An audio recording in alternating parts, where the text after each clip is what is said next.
praises for Ma'am Alice as an administrator, from Mrs. Diana B. Agbayani, editor, district supervisor.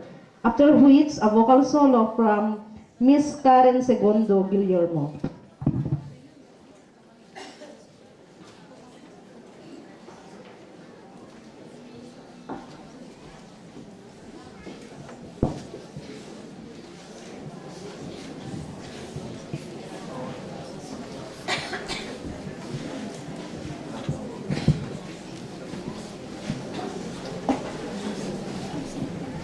There is an old schoolboy joke which goes, how do you know when an elephant is in the fridge? And the answer is, you can tell by the footprints in the butter. Losing someone you have loved and lived with carries echoes of that silly joke. The one who was half of your existence is gone. But between them, the vastness of her life and the elephantine Jurassic creature called death leave paradoxically tiny marks or footprints all over your house, your heart, and your life. For a long time, these marks of passing are to be found everywhere, every day. Each new discovery is likely to trigger a fresh outburst of grief. For the past years that I had been in association with Alice, whether at work or as friends, there was something which cemented the closeness of our ties. Before I retired in 2005, we had the company of each other, going to places where we had all the time to enjoy and savor every minute, every moment, together with some of our friends. Alice as an administrator, specifically as a teacher in charge of the Baliw Elementary School, the school where Alice had spent most of her life, most of her days, where she had given the best of herself, her time, her talent, and everything to make the Baliw Elementary School at par with other big elementary schools in Claveria East District.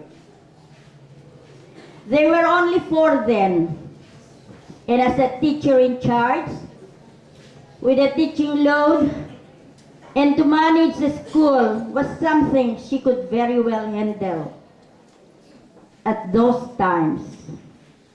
I knew her as a workaholic because she spent long hours in school, more than the regular hours. She always went the extra mile, not like other school heads who were clock watchers and time beaters. She had defined goals, and she worked hard towards attaining them. She knew the skill of delegating work to her co-teachers. Delegation was her master skill. Her reports were always submitted on time or even before deadlines. As an administrator, she was also a decision maker and a risk taker in matters of school improvement and academic performance. Then came the big break for her. In 2005, there was that DepEd policy of administering a qualifying examination for would-be principals. and I encouraged her together with Joby and Joel to participate in the test. And luck was with them because they passed the test with flying colors. And so they became principals. This is how Alice was fielded to Claveria West Santa Praxedes, where a vacancy existed in 2007. That group was lucky indeed because their waiting time for promotion was not for long as compared to our time when we spent so many years waiting for a much needed promotion. As principal, I knew that she carried with her the management skills she had learned while in Claveria East. She treasured deep friendships as her greatest wealth, thus gaining the all-out support of parents and other stakeholders in the community. This was where she manifested the good qualities of a leader: creative, resourceful, innovative. Alice, I know you are listening to me right now, and I would like to recall with you the story I had been telling you about the blessing of thorns. This story is about a florist who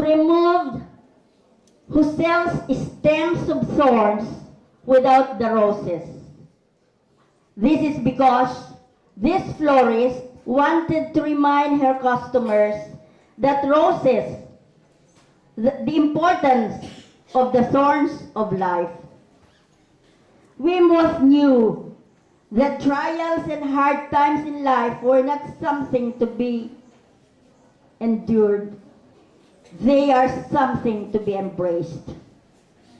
For all of us now present, God has lessons for each of us, and we need to learn them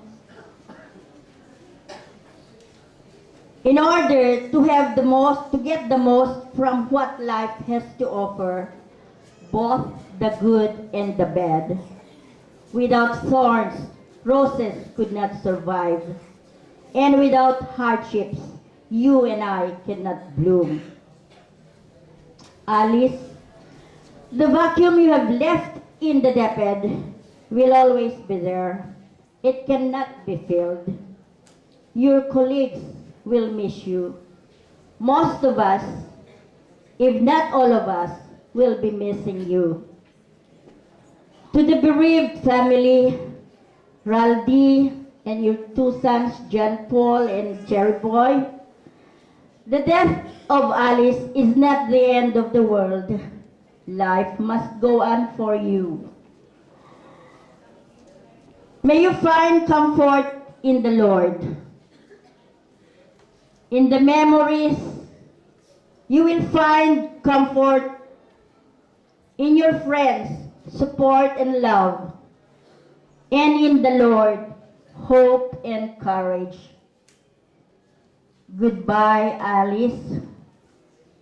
No more thorns, only roses in where you are right now.